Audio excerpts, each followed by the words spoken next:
آگے موسیٰ علیہ السلام کا واقعہ اختصار سے بیان ہے.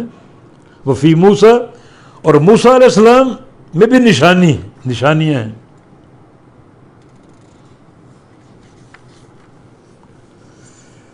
جو موسیٰ علیہ السلام کو انہوں نے بھیجا فرعون کی طرف، اس میں بھی نشانیاں. اذ ارسلناہ، جب کہ بھیجا ہم نے اس کو فرعون کی طرف بسلطان مبین، واضح دلائل کے ساتھ، جو اللہ کی قدرت کا بین ثبوت تھے. مثلا ان کا عصا جب زمین پر پھینکتے وہ سانپ یا اژدہا بن جاتا. ید بیضاء، اپنے ہاتھ کو اپنے پہلو سے نکالتے تو چمکنے لگتا. اللہ کی قدرت، یہ چمک بھی اللہ کی قدرت سے ہے، اور اس لاٹھی کا، اس عصا کا اژدہا بن جانا بھی اللہ کی قدرت. موسیٰ علیہ السلام کا معجزہ، وہ معجزہ جس کو عقل سمجھنے سے عاجز ہے. معجزے کا معنی عاجز کر دینے والی شے. عقل عاجز ہے. جو لوگ سمجھتے ہیں اللہ کی قدرت پر ایمان لاتے ہیں، اور جو نہیں سمجھتے وہ اللہ تعالیٰ کی آیات کا، اس کی وحی کا، آیات بینات کا انکار کرتے ہیں.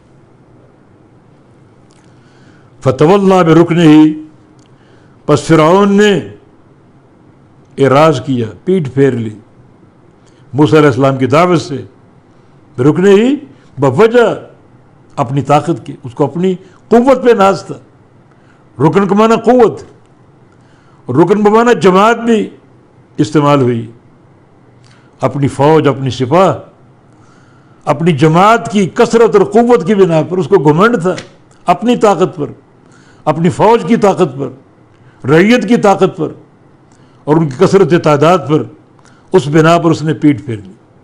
وقال، اور کہا، ساحر او مجنون، موسیٰ علیہ السلام کے بارے میں جادوگر ہیں. یہ او بمانا واو ہے، یعنی ساحر و مجنون. او بمانا واو آ سکتا ہے، واو بمانا او آ سکتی. تو ساحر او مجنون، یہ جادوگر ہے اور مجنون، مستور العقل، پاگل، دیوانہ، جس کی عقل چھپی ہو اور جس کی عقل کام نہ کرے.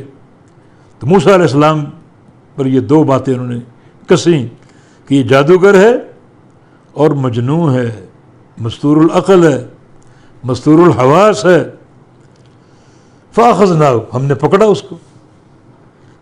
فرعون اور اپنی ساری فرعونیت کے ساتھ، اپنی طاقت پر ناز، اپنی سپاہ پر ناز، اپنی فوج اور اپنی رعیت پر ناز، ہم نے پکڑ لیا اس کو. وجنودہ، اور اس کے لشکر کو. جنود، جند ان کی جمع. ہم نے پکڑا اسے اور اس کے لشکر کو. فنبذناہم فی الجم وہو ملیم، ہم نے پھینک دیا اس کو فی الیم، سمندر میں یا دریا میں، بحر، دریا میں پھینک دیا غوطے کھاتا ہوا. اور وہ ملیم، اور وہ ملامت کرنے والا تھا یا ملامت کیا ہوا تھا.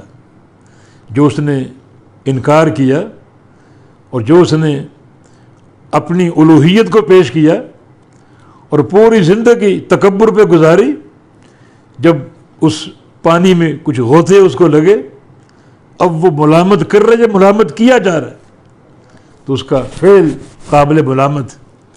فرمایا کہ ہم نے اس کو پکڑا اور اس کے لشکر کو پکڑا. فنبذناہم، پس پھینک دیا ان کو، فی الیم، دریا میں. وہ ملیم، اور وہ ملامت کرنے والا تھا یا ملامت والا فعل کرنے والا تھا. لیکن اب ملامت کام نہیں آئے گی. اب تو وقت موت آ گیا. جب موت نظر آ جائے، اب نہ کوئی توبہ فائدہ دے گی، نہ کوئی ایمان فائدہ دے گا. جب قرب قیامت لوگ دیکھیں گے سورج طلوع ہو رہا ہے مغرب سے، اب یہ قیامت کا وقوع یقینی.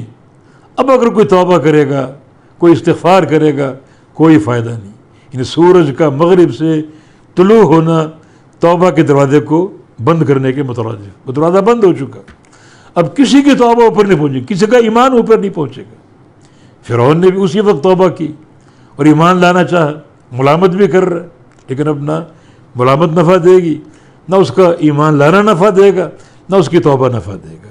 نبی علیہ السلام کی حدیث ہے کہ ان اللہ یقبل توبۃ عبدہ ما لم یغرغر، اللہ اپنے بندے کی توبہ قبول کر لیتا ہے اور کرتا رہتا ہے جب تک اس کی جان حلق میں نہ پھنسے، اور جب جان یہاں اٹکے گی، حلق میں پھنسے گی، پھر توبہ، پھر ختم۔ اب اس کی توبہ کارآمد نہیں ہے، کارگر نہیں ہے، اب ختم۔ تو اس وقت سے آنے سے پہلے یعنی توبہ کے دو وقت ہیں، ایک خصوصی اور ایک عمومی۔ خصوصی وقت کیا ہے؟